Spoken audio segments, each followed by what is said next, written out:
यार ये सीक्वल के साथ अक्सर यही प्रॉब्लम होती है। अब वो कौन सी प्रॉब्लम है मैं तुम्हें आगे बताऊंगा। फिलहाल चलो रेड 2 के रिव्यू पे आते हैं। तो कहानी पार्ट 1 के 7 साल बाद की है, जहां पर अपने अमर पटनायक जी अब तक 56 का आंकड़ा पार करके 74 पर पहुंच चुके हैं। लेकिन अब उसकी लड़ाई उस नेता से है जो पहले से ही भलाई का देवता है। वो इतना सफेद है कि चांद भी शर्मा जाए और इसलिए उसके शहर के लोग उस पे जान निछावर करने के लिए तैयार रहते हैं। और जब इतने देवता समान हरामी की भले नेता के गिरबान में जब अमर पटनायक झांकने की कोशिश करता है तो उसके साथ क्या होता है, उसके हाथ क्या लगता है, क्या दादा भाई सच में देव मानुस है? इन सभी सवालों के जवाब स्पॉइलर की शुरुआत हो सकती है, इसलिए इन्हें जानने के लिए थिएटर जाना पड़ेगा। और अब आते हैं मुद्दे की बात पे। तो कहानी में सच में दम था और इसे देखते हुए तुम अपना इंटरेस्ट भी नहीं खो पाते क्योंकि स्टोरी अच्छी है। लेकिन सबसे बड़ा सदमा मुझे इस बात का लगा कि इन्होंने बिना किसी एक्सप्लेनेशन के बीवी को ही बदल दिया। अबे ऐसा तो सीरियल में होता है यार, वो भी रेयर केसेस में। सच में मैंने जब ट्रेलर देखा था तो मुझे लगा था कि ये रिप्लेसमेंट का कोई ना कोई रीजन तो जरूर देंगे, लेकिन नहीं, इन्होंने तो ऑडियंस की इंटेलिजेंस को ही सीधा इग्नोर कर दिया। खैर अब हम भी क्या कर सकते हैं, जो है वो है।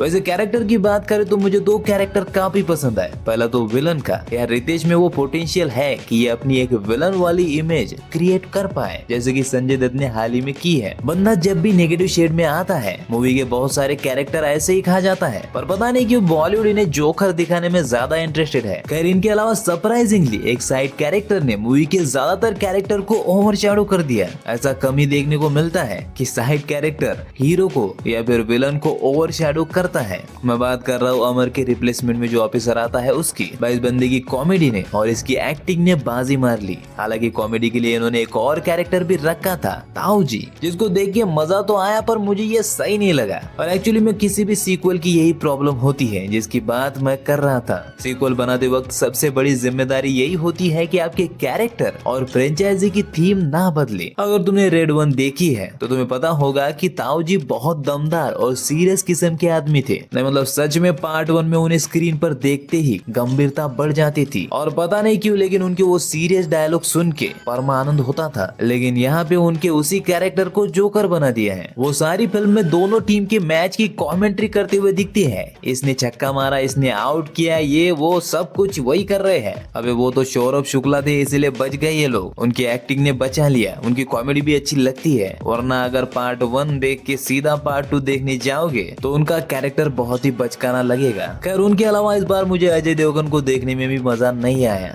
और जो है वो है, मैं हीरो के डर से या फिर उनकी फैंस के डर से तुमसे झूठ नहीं बोल सकता। बाकी जैसा कि मैंने कहा, इस बार उन्होंने पार्ट 1 की तरह माहौल को सीरियस रखने की जगह कॉमेडी वाला कर दिया है। पर हाँ, अगर इसे तुम एज अ सिंगल मूवी देखोगे तो प्रॉब्लम नहीं है, पर अगर तुम पार्ट 1 की तरह कुछ टाइट सिचुएशन वाला देखने की उम्मीद रख रहे हो तो अपनी उम्मीद को चेंज कर लो, क्योंकि यहाँ पे वैसा कुछ नहीं है। और मैं ऐसा इसीलिए भी कह रहा हूँ क्योंकि अगर तुम वो उम्मीद लेके जाओगे तो मजा नहीं आएगा। अगर मजा लेना चाहते हो तो इसे एज अ सीक्वल नहीं बल्कि स्टैंड अलोन की तरह ही देखना पड़ेगा। हाँ, एक प्लस पॉइंट और है, एक्चुअली में 2 है। एक तो कैरेक्टर्स को लेकर सस्पेंस, 2-3 कैरेक्टर ऐसे है जो बीच में जाके पलटी मारते हैं। और दूसरा हीरो और विलन की फाइट जो हमेशा की तरह हाथों लातों से नहीं बल्कि जबरदस्त डायलॉग्स और दिमाग से होती है। कौन किस पे कब भारी पड़ेगा प्रेडिक्ट करना मुश्किल हो जाता है और इसलिए ये चीजें देखने में मजा देती है। इसके अलावा मूवी में गाने बहुत ही घटिया और जबरदस्ती डाले गए थे। वो तो एक गाने में तमन्ना को देखने में मजा आया इसलिए मैं चुप हूँ। और रही क्लाइमैक्स की बात तो वो भी पार्ट 1 के कंपैरिजन में कुछ खास नहीं था। जैसे कि मुझे पार्ट 1 का क्लाइमैक्स अब भी याद है। अमर पटनायक को ताऊ जी को पूरा नंगा करने के बाद उनके लोग जिस तरह से उसे एक कमरे में घेरते हैं और वो हार के जिस तरह से नीचे बैठता है, देखने वालों की भी फटके 4 हो जाती है। ऐसा लगता है कि मानो सच में वो मरने वाला है, लेकिन यहाँ पे वैसा कुछ नहीं है। तो overall it is not a good compare to part 1।